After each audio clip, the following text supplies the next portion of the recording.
ব্যাংকের লোন আছে এমন ব্যক্তির সাথে ভাগে কোরবানি করা যাবে কি? এই বিষয়ে আমি আমার ফেসবুকে একটা স্ট্যাটাস লিখেছিলাম যে কারো সম্পদে হারাম থাকলেই কি তার সাথে আপনি অ্যা ভাগে কোরবানি দিতে পারবেন না? কথাটা আসলে এরকম না। আপনি তার সাথে ভাগে কোরবানি দিতে পারবেন। আপনারটা আপনার হবে, তারটা যদি এমনকি যদি গুনাহও হয়, আপনার কোরবানির কোনো সমস্যা হবে না। সে যদি কোনো নিয়ত যদি খারাপও থাকে, গোশতের নিয়তও থাকে, আপনার কোনো কোরবানির কোনো অসুবিধা হবে না।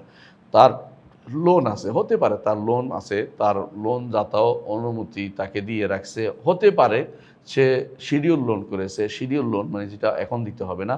তাহলে তার সাথে আপনি কোরবানি করতে কোনো বাধা নেই। এটাকে আপনি কোনোভাবেই এটার কারণে কোরবানি মানুষের সাথে একে অপরের সাথে চলাফেরা করা বন্ধ করবেন না। এটা এটা আপনাকে বুঝিয়ে নিতে হবে। তবে মনে রাখবেন তাকে বুঝিয়ে দিবেন কোরবানি করা কিন্তু ফরজ বা ফরজের কোনো কিছু নয়।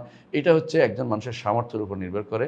যার যেহেতু সামর্থ্য নাই তাকে যদি বুঝাইতে পারেন সুন্দর করে তাহলে সে যেন লোনটা দিয়ে দেয়, তারপরে কোরবানি করে। এটা তাকে বুঝাতে পারলে ভালো। আর যদি বুঝাতে না পারেন তারপরে করবে তার উপর কঠোর হবেন না। কারণ হতে পারে তিনি কোনো না কোনোভাবে তার থেকে অনুমতি নিয়েছেন লোনদাতা থেকে, অথবা তার ঋণটার থেকেও সম্পদ বেশি আছে। তিনি সময় মতো পরিশোধ করে দিবেন ঋণ, অথবা তার অপেক্ষায় আছেন যে কোনো একটা বড় একটা অনুদান আসবে বা বড় একটা পয়সা আসবে যার থেকে তিনি ঋণটা দিয়ে দিবেন, কিন্তু কোরবানির সময় তো পার হয়ে যাচ্ছে। এটা তো আর থাকবে না। এজন্য তিনি হয়তো কোরবানি দিতে চাচ্ছেন। সুতরাং বিষয়টা বুঝার বিষয় রয়েছে।